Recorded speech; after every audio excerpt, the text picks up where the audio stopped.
I realized the word men is in that word. I was like, oh, maybe there's like a man version. All of a sudden they're crying at kitten commercials or something like 100%. So I'm kind of like that right now. I'm going through menopause.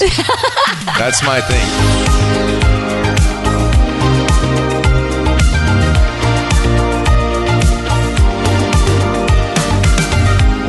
Hey, I'm Candace, and you're listening to Talk to Me, the limited series on the Joy FM podcast. Matthew West is absolutely a Joy FM favorite, and it was so fun to talk to him one-on-one. This is my first time interviewing Matthew, even though here at the Joy FM, he's basically family. And so we talked a lot about parenting, kids, what it's like to watch your kids grow up. And as he is having kids graduate, I'm bringing kids into the world. It was a fun conversation. I hope you enjoy.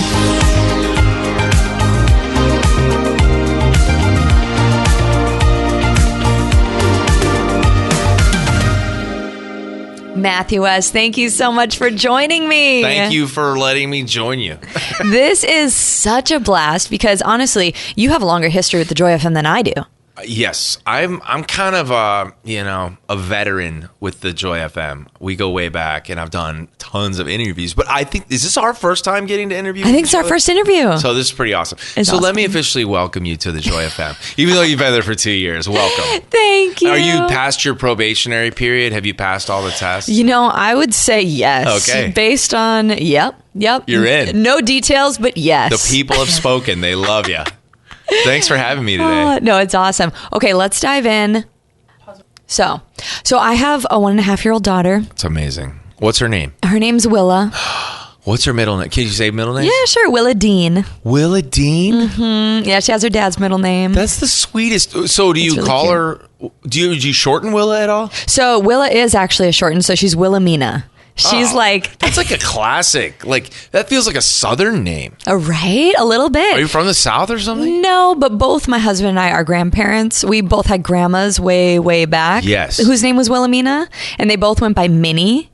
And so she gets the Wilhelmina. She can choose whatever she wants, once she gets to talk. But Willa Dean. It's been Willa Dean. That's cute. Yeah, little Maybe Willa she'll Dean. grow up and be like a Southern chef or something.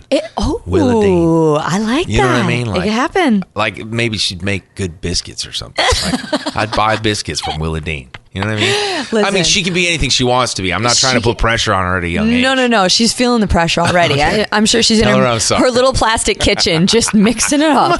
Just mix it. Gotta make those biscuits for Matthew. Gotta make the biscuits. No, she can be whatever she wants to be.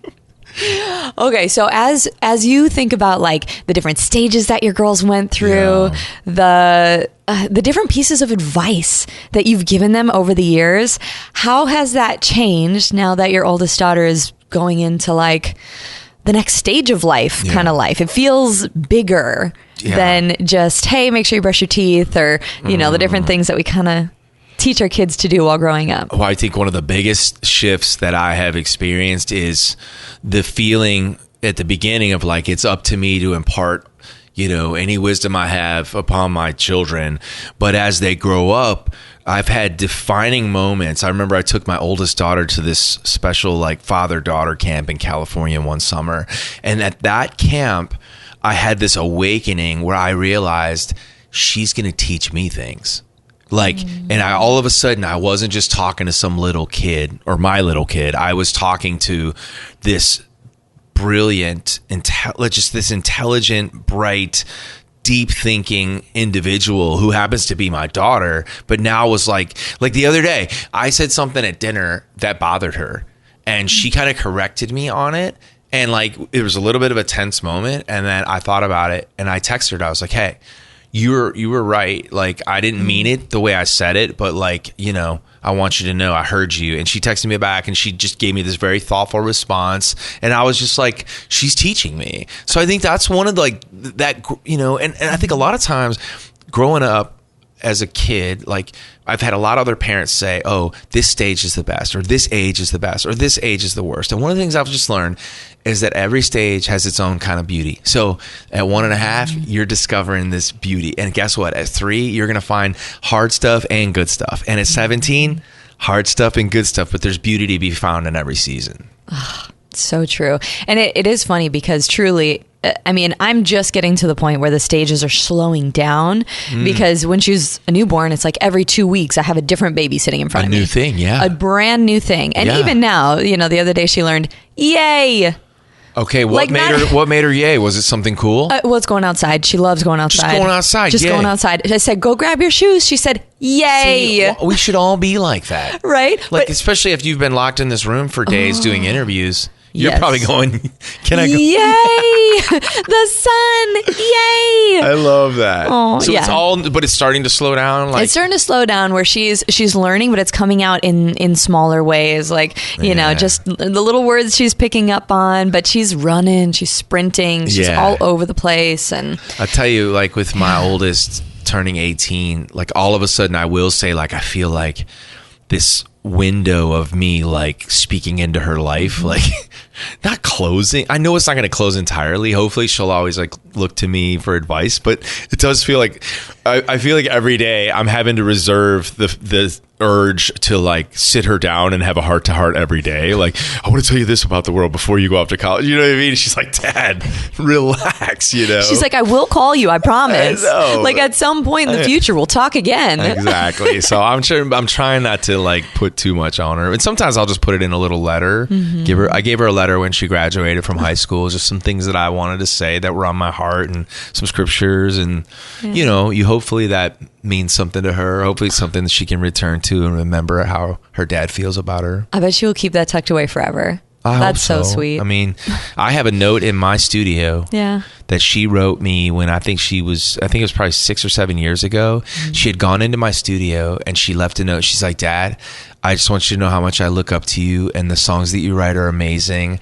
And I don't know how you write these songs, but I just want you.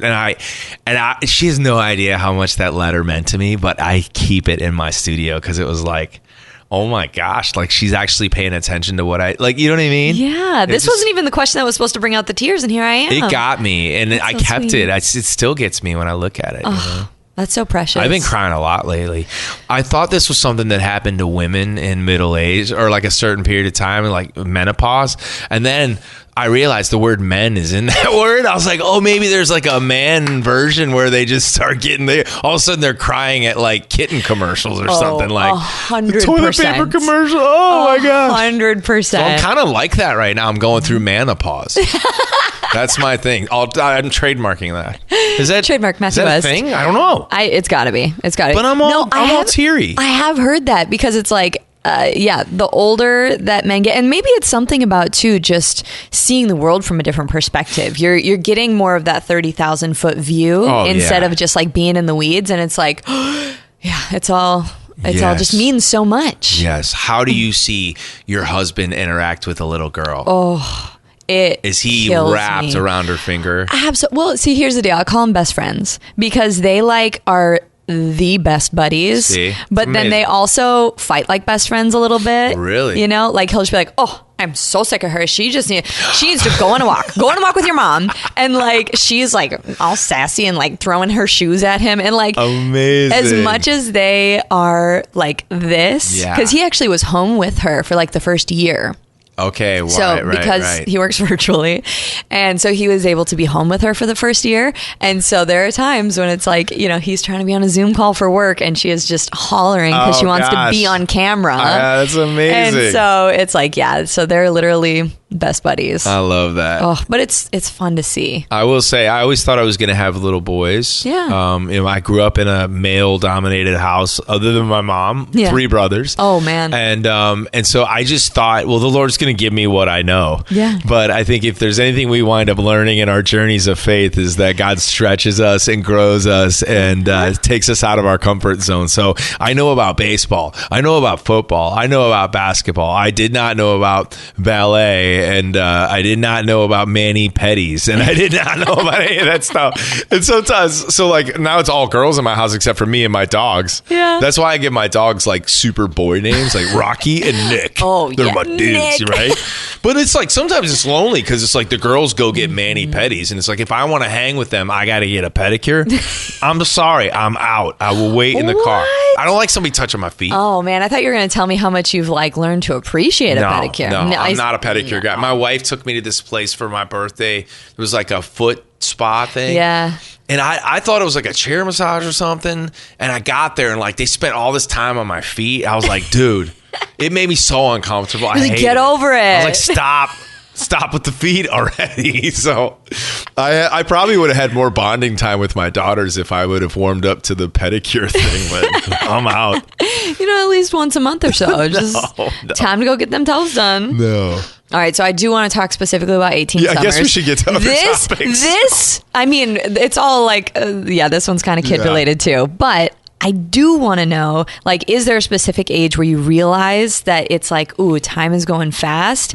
And how are you intentional with those moments? Yeah, so every season requires a different kind of intentionality because you're at a different place in your life or your career, your work.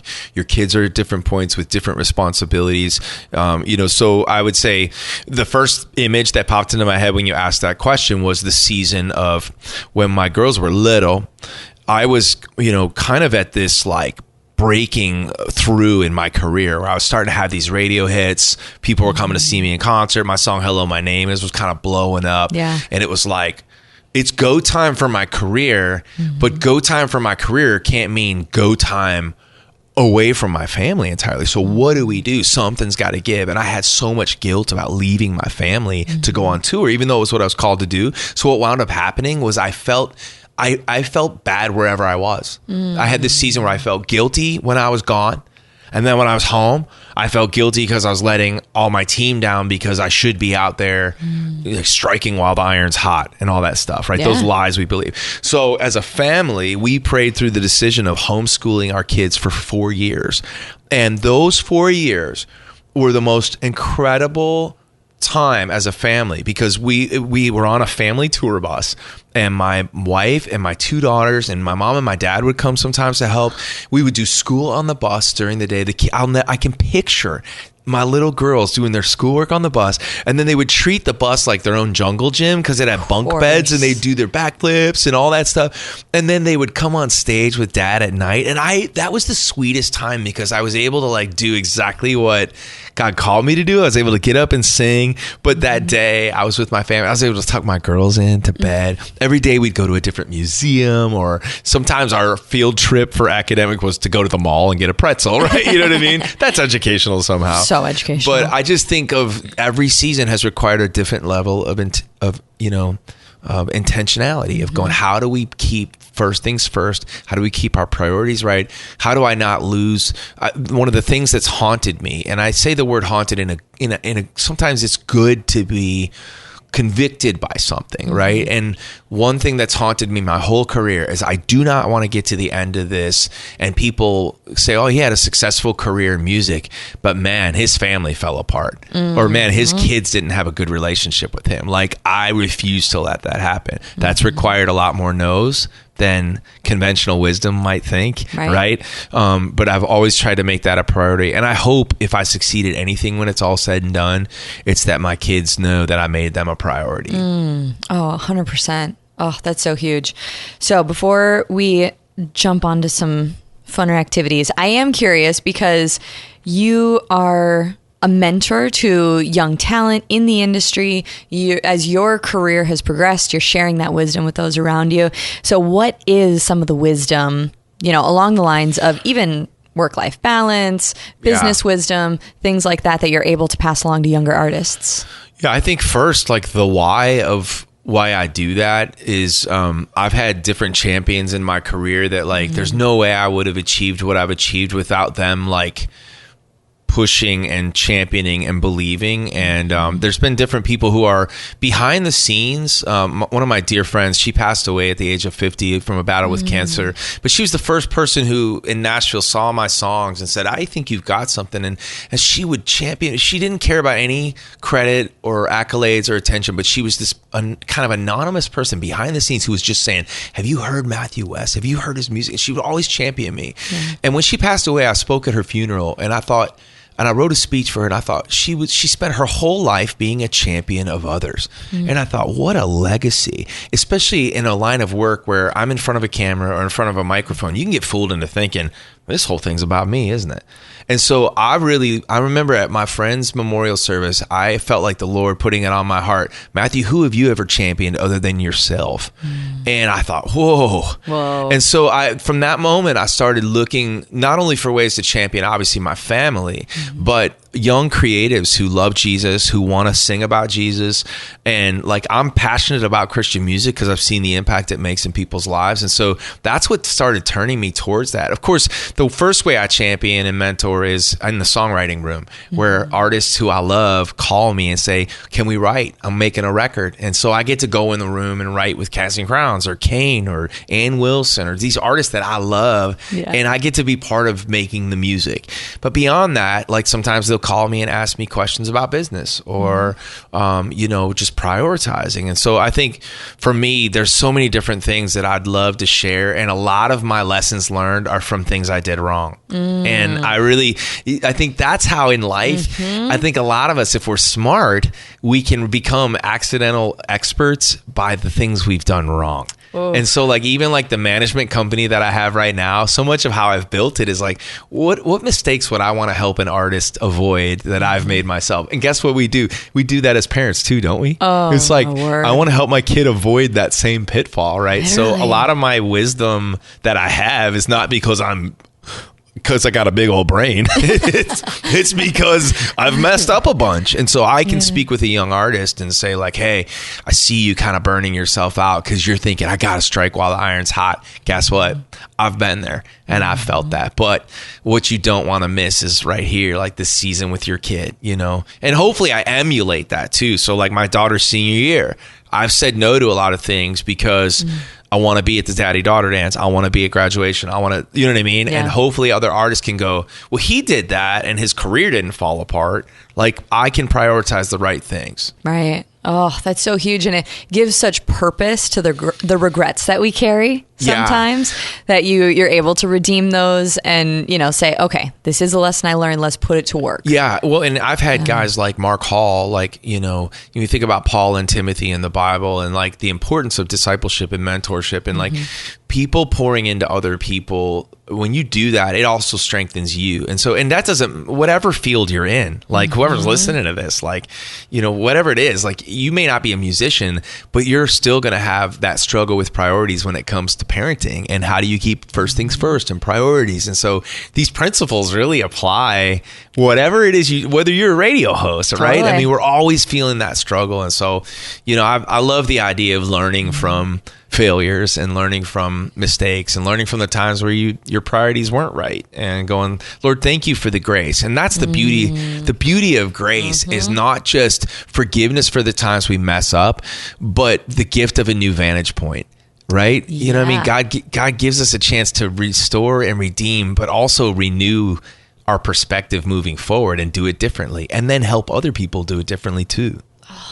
That's huge. Thank you. Thank you so much. So we are actually going to move on to the Disco Ball of Fun. Let's go. Disco Ball of Fun. Disco Ball of Fun? Disco Ball of Fun. That sounds delightful. It has fun and serious questions in there. Okay. Are these like curated by, like you just wrote them or? Out of my brain. Okay. Well, and a couple other input. Well, it shines real bright when it's hit by the sun. Yeah. Oh, let's go. It's a disco ball of fun. What? It was too good. Yeah. If this question's no good, I gotta run. But let's see what happens with a disco ball of fun. Hey, yeah. You add a yeah or a whoa, and it's always you even got the directions right. Yeah. If you pull a question you hate, you can. I'm gonna run. You're gonna run. You got the directions right. Let's go. The good times have begun with the disco ball of fun. Can't turn it off. You can't stop him. 3 and 2 and 1. The disco ball of fun. What? That's your Uno reverse card. If you pull a question that you say, I don't want to answer this, but I want you to, then I'm on the hot seat. Oh, okay. Then I gotta answer I'm pulling it? Okay. What do you do when you're feeling insecure?